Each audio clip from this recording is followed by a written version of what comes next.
When I got the frantic call that my wife was being dragged, literally dragged, out of her mother's wake by HOA security, I thought I misheard. Until I showed up and saw her sobbing on the sidewalk, funeral dress torn, mascara running. I asked who gave the order. A smug woman in heels pointed at herself and said, "I did. HOA rules are rules." Shame she didn't recognize me, because I'm the state attorney general. And I don't forget things like this. It's not every day you witness your wife being manhandled off her own dead mother's lawn like a trespasser, but that's exactly where I found myself on a cloudy Tuesday afternoon in Maple Ridge Estates. The wake was supposed to be a quiet, respectful send-off. Just family and close friends. Some sandwiches. A few chairs under a canopy in the front yard. Nothing outrageous. Nothing disruptive. Unless, apparently, you're Marlene Buckley, Supreme Ruler of the Homeowners Association, who saw a grieving woman honoring her mother's memory as a Class C violation of Section 7B, unapproved gatherings. My wife, Sarah, was still in shock. She'd been numb for days since her mother passed.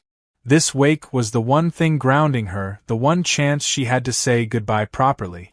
And this woman, this manicured, clipboard-wielding tyrant, turned it into a power trip. I crouched beside Sarah on the sidewalk, pulled her into my arms, and gently smoothed her hair. She clung to me like a lifeline, crying so hard her whole body shook. The sheer humiliation of being ejected from her childhood home during her mother's funeral was seared into her expression. I stood up slowly, measured, already switching gears in my head. I didn't yell, didn't make a scene. I looked Marlene right in her Botoxed face and asked, with clinical calm, "Who authorized this?" She didn't hesitate. Just jutted her chin out, pointed to herself like she was unveiling a masterpiece, and said, "I did. HOA rules are rules." Oh honey. Sarah and I got in the car. I drove her home, quietly listening as she cried the whole ride. I didn't try to explain it or fix it in the moment. I just held her hand, made her tea when we got back, and helped her out of her torn dress. After she finally fell asleep, exhausted, broken, I sat at the kitchen table in the dark, laptop open. Not for work. For war. Let me back up a bit. Sarah's mom, Eloise, had moved into Maple Ridge Estates 4 years ago. She was a sweet, old-fashioned woman who loved gardening, potlucks, and neighborhood gossip. She moved in before the HOA got aggressive. Before Marlene Buckley made it her personal kingdom. When Eloise got sick, Sarah and I spent a lot of time at that house. We trimmed her hedges. We took her to appointments. We were good neighbors. We followed the rules. But even then, Marlene found a way to be awful. First, it was the garbage bins. Eloise left hers out 5 minutes past pickup and got a fine. Then it was the color of her mailbox. Not approved earth tones, apparently. We once got a written warning for parking our car. Get this, 2 inches over the edge of the driveway. Marlene was the kind of person who walked around with a tape measure and a superiority complex. She lived for the petty stuff. It gave her life. The thing is, she never once asked what I did for a living. She just assumed. Khakis, button down, clean car. I must be middle management at a paper company or something. She never connected the dots. Never realized that I'm the newly elected state attorney general. Which made this particular abuse of power more than just personal. It was jurisdictional. Now, I'm not one to throw my title around. I don't lead with it. But when someone weaponizes bylaws against a grieving widow, we're not talking about a neighborly dispute. We're talking about a line being crossed in neon red. And I don't take kindly to lines being crossed. So I started reading. Maple Ridge HOA bylaws. City zoning regulations.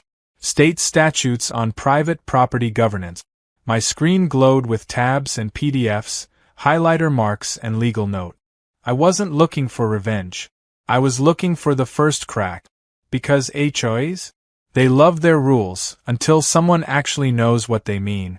It didn't take long to find the first one. According to their own bylaws, any fine over $500 required a mediation process. There was no mediation. No hearing. Just a security guard, a clipboard, and my wife's trauma. Next, I noticed their enforcement clause was improperly structured. They had no documented authority to physically remove anyone from a private property, especially not family of the homeowner. And then, the real kicker. The HOA's security team wasn't licensed. No permit. No training. Just a couple of retired dudes in polos and earpieces. Meaning the moment they laid hands on Sarah, they opened the entire HOA up to civil liability. But I didn't move fast. No. I didn't send a cease and desist or go full prosecutor mode. That's not how you win against people like Marlene. She lives for confrontation. Lives for screaming matches at board meetings and dramatic emails with bold red text. What she doesn't expect is silence. Calm. Strategy. Bureaucratic precision. I didn't show up at the next HOA meeting. I let the Wake incident slide publicly. Let her think she won. That her petty little crusade had broken us. Meanwhile, I started laying groundwork. Quietly calling in a few favors. Requesting access to HOA filings. Cross-checking state compliance documents. Submitting an anonymous complaint to the state's Office of Property Association Oversight. By the end of the week, I had enough to make the entire HOA sweat. But I still wasn't ready to act. Because then Sarah got the letter. A fine. Hand-delivered by a board member, for violating community policy and hosting an unregistered event. The amount? $1,250. Due immediately. No mediation. No appeal. Sarah broke down again when she saw it. Thought maybe we'd done something wrong. That maybe she really had ruined something. And that's when I decided to stop playing defense. Marlene wanted to hide behind rules? I would bury her in them. But before I could file the first real motion, before I could tip the first domino, I got an unexpected visit. A knock at our front door. Late evening. I opened it to find one of Marlene's own board members, Dennis, the HOA treasurer, standing there, looking like he'd just seen a ghost. He glanced over his shoulder, lowered his voice, and said, "I think you should know. Something's not right with the books. And I think Marlene's covering it up." That's when I realized, this wasn't just going to be petty revenge. It was going to be something much, much bigger. Dennis didn't step inside right away. He hovered at the edge of the doorway like a man trying to decide if he was about to confess a sin or become an accomplice. I just raised an eyebrow and waited. I've learned something in my line of work. If you let silence hang long enough, the truth tends to fill it. Sure enough, Dennis glanced over his shoulder again and finally whispered, "I think Marlene's been skimming money. Beautification funds. It's not adding up." Then he rubbed his hands together nervously like he regretted even coming. I opened the door wider and motioned him in. He stepped over the threshold like it was lava and perched on the edge of the couch, still looking like he expected someone to kick the door in. Over the next 20 minutes, I got the basics. Dennis, the meekest member of the HOA board, had noticed discrepancies in the budget for months. New flower beds that cost $10,000, landscaping projects that were never actually completed, security upgrades that consisted of 2 walkie-talkies and a new sign. It didn't smell right. But every time he asked questions, Marlene shut him down. Told him it was above his pay grade, and if he kept making noise, he might find himself removed from the board for undermining leadership. It wasn't just the money, though. That's what made this visit so interesting. Dennis said something else that caught my attention. Apparently, Marlene had personally approved the use of physical removal by the so-called security volunteers. There was no board vote, no legal guidance, just a handwritten note authorizing them to enforce HOA compliance in real time. Translation: she told a couple of retired mall cops they could manhandle people for not filling out paperwork. That changed the game. I had gone into this expecting petty revenge. A legal slap on the wrist. Maybe some public embarrassment. But now? Now there were financial irregularities, potential embezzlement, unauthorized enforcement, and a board member who was scared enough to whisper it in my living room. That wasn't just a crack in the dam, it was the start of a collapse. I thanked Dennis for coming forward and assured him that no one would know he spoke to me. He looked relieved, but also terrified. As he left, he said something that stuck with me. She thinks she's untouchable because she's never been challenged. Just don't underestimate her. She fights dirty. That was cute. I fight with court subpoenas. The next morning, I got to work. First, I started collecting every document I could get my hands on. Public filings, tax documents, community financial statements. I pulled records from the Secretary of State's office to verify the HOA's incorporation status. They were, technically, a nonprofit entity. That meant state oversight, required reporting, and most importantly, accountability. I found missing quarterly reports, expenditures that didn't match receipt, contracts that were awarded without bids. Then I made a few calls. Not as the Attorney General, not yet. Just a concerned citizen asking hypothetical questions to colleagues who owed me favors. I spoke with the Office of the State HOA Oversight Board, dropped a few breadcrumbs, and got pointed toward the right forms. I spoke to a friend at a local news station and said, off the record, if a grieving widow was physically removed from her mother's wake by an HOA, would that make for a slow news day filler, or? Her response, send me the footage and we'll lead with it. So I did. See, what Marlene didn't know was that one of the guests at the wake had recorded the entire scene from across the street. It wasn't great quality, but it was enough. You could see Sarah, dressed in black, being pulled away from her family. You could hear her crying. You could hear the security guy saying, per Marlene's orders, you're in violation. And you could see Marlene herself, arms crossed like she was watching a dog being shooed off her lawn. I didn't upload the video myself. That would have made it traceable. I passed it through a burner account on a local neighborhood group. Captioned it, HOA removes grieving daughter from her own mother's funeral. Maple Ridge Estates. Within hours it was spreading. The comments section lit up. People were furious. How is this even legal? This is disgusting. These people have no soul. And then came the best part. Other residents from Maple Ridge chiming in with their own horror stories. That night, I sat beside Sarah on the couch and held her hand while she read through the comment. Her eyes were tired, but for the first time in days, there was a flicker of something else, vindication. She didn't say much, just leaned her head on my shoulder and whispered, "Thank you." Meanwhile, Marlene remained blissfully unaware. Or at least, she thought the outrage would blow over. But it didn't. And I wasn't done. I filed a formal complaint with the State Office of Nonprofit Regulation. Attached financial irregularities, screenshots, and excerpts from the HOA's own bylaws. Then I submitted an anonymous tip to the Department of Consumer Protection about the use of unlicensed security personnel. A week later, I saw the first sign that the pressure was working. An emergency HOA meeting was called behind closed doors. No minutes were released. But according to a neighbor who overheard, Marlene was furious, screaming about witch hunts and personal vendettas. She was half right. Then came the letter. Delivered to our mailbox with no return address. It was printed, unsigned, and reeked of fear. It said that continued antagonistic behavior toward the HOA may result in further sanctions. Sarah was shaken. I wasn't. I scanned it for language, tone, and phrasing. Legal posturing. Empty threats. But the fact they were scared enough to try intimidation meant I was winning. So I started turning the screws. I filed a public records request with the HOA board demanding financial transparency under state nonprofit disclosure laws.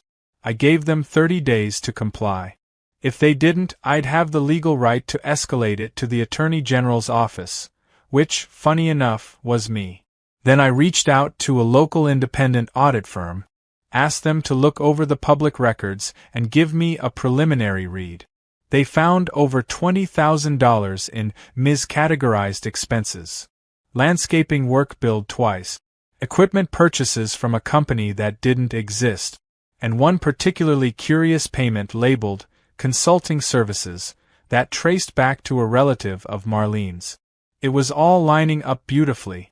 But then, something unexpected happened. One of the neighbors, quiet guy named Mark, came by with a package. Said he found it on his doorstep with no name. Inside were photocopies of internal HOA emails, printed threads between board members. One from Marlene read, "He doesn't know who he's messing with. I don't care if his wife's mother died, rules are rules. If he keeps pushing, I'll find a way to evict them." She had no idea those words would be her undoing. Because I wasn't just building a case anymore. I was preparing to take down an empire. And Marlene, in all her arrogant glory, had just handed me the match. The only question now was how big a fire I wanted to start. The fire started with a knock at Marlene's door, but it wasn't me standing there. It was a courier from the office of the state attorney general, hand-delivering a formal notice of pending legal investigation. The envelope was heavy stock, the kind that practically announces authority before it's even opened. Inside was a multi-page breakdown of the inquiry into Maple Ridge Estates Homeowners Association, citing potential violations of state nonprofit statutes, misuse of HOA funds, failure to comply with financial disclosure laws, and the unauthorized engagement of unlicensed security personnel. To any ordinary person, it would read like a death sentence. To Marlene, I imagine it felt like betrayal from the universe itself. After all, who dares challenge the queen of the cul-de-sac? By the time I got wind of her reaction, she'd already called an emergency meeting with what was left of her fractured board. Dennis, the trembling treasurer, updated me that 2 members had resigned in the last week, one citing stress, the other citing creative differences. Translation: they smelled smoke and didn't want to go down with the house. That left Marlene, Dennis, and one other loyalist, a guy named Frank who once fined a neighbor for having a ceramic gnome in their yard. Not exactly an airtight defense team. Meanwhile, the neighborhood was buzzing. The video of Sarah's wake had made its rounds through local news, and the comments weren't letting up. People who'd lived under the iron thumb of the HOA were suddenly emboldened. An anonymous Facebook group formed called Free Maple Ridge, where residents shared stories of fines for wind chimes, citations for slightly faded shutters, and Marlene's infamous seasonal decor crackdown. One woman had been threatened with legal action for putting up Halloween decorations before October. Another man had been written up for having a basketball hoop. Petty tyranny, all of it, and now it was unraveling in the most public way possible. I kept my distance, let the pressure build organically. I wasn't trying to be the hero, I just wanted justice served cold and properly plated. But it became impossible to stay invisible when the audit firm submitted its report. The numbers were worse than I expected. Over $30,000 in improperly tracked spending, multiple duplicate charges for security maintenance, and a series of checks written to a landscaping company that had no business license and, upon further investigation, no actual employees. The owner listed on the paperwork? Marlene's nephew. At that point, it was more than mismanagement. It was fraud. I had everything I needed. The evidence, the motive, the witness testimony. I could have brought the hammer down myself, opened the case from my own desk. But I wanted to make it cleaner. So I handed it off to a special counsel, a bulldog named Vera who doesn't smile and once sued a city council into oblivion for hiding traffic camera profit. Vera took one look at the paperwork and said, "Oh, we're going to have fun with this." The next week, subpoenas were issued. The HOA's bank records were requested. Marlene was officially named as the subject of a state-level investigation. And still, she didn't back down. She held another HOA meeting, this time with just Frank and 2 terrified homeowners who showed up for unrelated questions. She stood at the front of the clubhouse like a politician under siege and delivered a speech that could only be described as delusional. According to reports, she blamed radical forces, a personal vendetta, and outsiders who don't understand community values. Never once did she mention my name. But that didn't stop the knowing glances from the residents. By now, most of them had connected the dot. And I wasn't exactly hiding anymore. When I passed her on the sidewalk a few days later, walking Sarah to her mom's now empty house, she tried to pretend she didn't see me. But her lips tightened, her eyes narrowed, and I saw it, the crack in her armor. Not fear. Not yet. But panic was beginning to bloom. And then came the best part. I filed a motion for temporary injunction against the HOA, citing irreparable harm caused to residents through mismanagement, intimidation, and misuse of power. With the audit report in hand and public support rising, the court granted it. Effective immediately, all HOA enforcement activity was frozen. Fines suspended. Security disbanded. Marlene's little kingdom? Shut down by law. The flyer went out the next day. Black and white, plain font, no embellishment. The HOA is currently under state investigation. You are not obligated to pay any fines or fees until further notice. It was tacked to every mailbox and slipped under every door. You could almost hear the collective exhale of the neighborhood. For the first time in years, people felt like they could breathe. But I wasn't done. I had waited long enough. It was time for the reveal. The next HOA board meeting, technically still permitted under the injunction, was held in the community center. Packed house. People lined the walls. And for the first time, I showed up. I didn't speak right away. I sat in the back row, arms crossed, just watching as Marlene tried to open the meeting. Her voice shook as she read from a typed agenda. When she finally asked if there were any public comments, I stood. She saw me, and for a moment I thought she might run. But I walked to the front, pulled a printed packet from my folder, and set it on the podium. "My name is Nate Carter," I said, clearly and calmly. "Some of you know me. Some of you only know what's happened to my wife and me these last few weeks. But what most of you don't know is that I am also the state attorney general. And I've been watching this HOA violate laws, intimidate residents, and exploit grieving families long enough." The room went silent. You could hear someone inhale sharply in the back. Marlene opened her mouth, closed it again. She looked like a woman watching her world slide off a cliff. I continued, laying out the findings. The misuse of funds. The illegal fines. The unlicensed security. The intimidation letters. And then I looked her dead in the eye and said, "You had the audacity to have my wife dragged out of her mother's wake. You thought you could hide behind rules, behind process. But rules only protect people who follow them. You didn't follow them. And now, you're going to be held accountable." I left the packet on the table and walked out. I didn't need to stay. The seeds were planted. The machinery of justice was in motion. But later that night, as I poured a glass of scotch and watched Sarah finally smile again, I got a message from Dennis. Marlene stepped down. Effective immediately. Said she's moving. I looked out the window toward the community center, lights still glowing dim in the distance. One more queen off the board. It was strange how quickly peace returned once the tyrant fled. One day there were laminated violation slips blowing through the cul-de-sac like autumn leaves, and the next there was just quiet. No more early morning HOA inspections, no more email blasts about decorative flags being 2 inches too wide, no more passive-aggressive warnings taped to mailboxes. Marlene had disappeared as suddenly as she had once seized power. Her house went dark. 4 sale signs showed up within the week. Some people said she moved in with family out of state. Others claimed she was staying with her nephew, the one whose fake landscaping company had been collecting HOA payments. I didn't particularly care where she ended up. As far as I was concerned, her chapter in our lives was closed. But the damage she left behind wasn't just financial or procedural.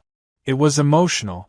Sarah had spent weeks in a fog after her mother's death, and Marlene's actions had twisted that grief into something even more painful. But now, for the first time since that awful day, I saw light returning to her. Not all at once. It came slowly, like the way morning spills into a room through cracked blinds. Little things. She started tending to her mother's garden again. She sorted through old photo albums without breaking down. She sat on the porch with coffee and didn't flinch at the sound of footsteps on the sidewalk. One afternoon, she asked me if it would be okay to host a small gathering at the house. Nothing big. Just a few family members and close friends who hadn't gotten the chance to say goodbye properly. Of course I said yes.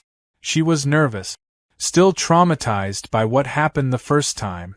But this time there was no HOA. No fines. No threats. No patrols. Just neighbors showing up with casseroles, folding chairs, and quiet respect. I watched her move through the gathering, greeting people with soft hugs, offering tissues, even laughing gently when her cousin shared a silly memory about her mother's obsession with labeling Tupperware. It was healing, and it was long overdue. I stood off to the side with a drink in hand and realized something that surprised me. I wasn't angry anymore.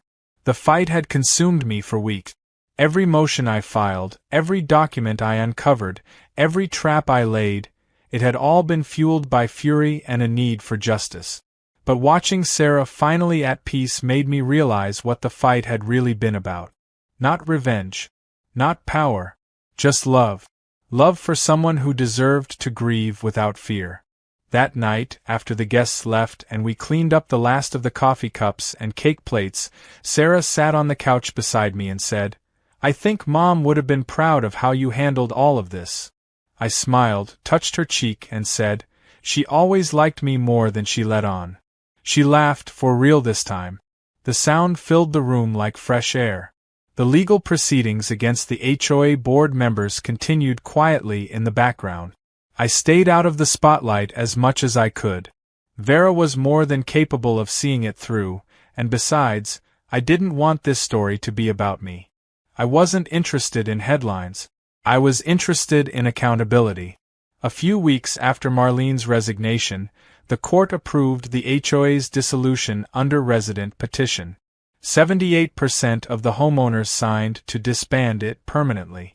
In its place, a simple neighborhood committee was formed. Informal. Voluntary. No fines, no overreach, no bylaws thicker than a phone book. Just people agreeing to be decent to each other. They asked me if I wanted to serve on it. I politely declined. I told them I preferred to stay in the background, maybe offer legal advice if needed, but otherwise, I'd rather mow my lawn without someone measuring it afterward. There was a final act to this saga, though, and it came unexpectedly. I was walking past Marlene's old house one afternoon, sipping coffee, when I noticed a moving truck outside. The new owners were unloading boxes, cheerful and relaxed. I introduced myself, and they welcomed me like we'd been neighbors for years. Said they were glad the place was quiet now. I nodded, smiled, and before I walked away, I handed them a small gift bag I'd been saving for just this moment. Inside was a copy of the state HOA compliance handbook, a neighborhood contact sheet, and a handwritten note that said, "Just in case." A little joke. A little reminder. A little insurance policy. That weekend, the new neighborhood bulletin board went up next to the mailboxes. No official logo. No HOA stamp. Just a wooden frame and a cork board, inviting messages and announcements. The first posting was from Sarah. It was a picture of her mother's garden, now fully blooming again, with a caption that read, "In memory of Eloise. Thank you to everyone who helped bring peace back to this place." It made me choke up a little, not that I'd admit it if you asked me in public.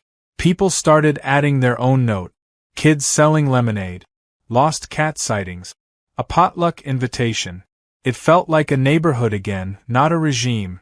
A few weeks later, I was invited to speak at a local conference on legal overreach by private entities.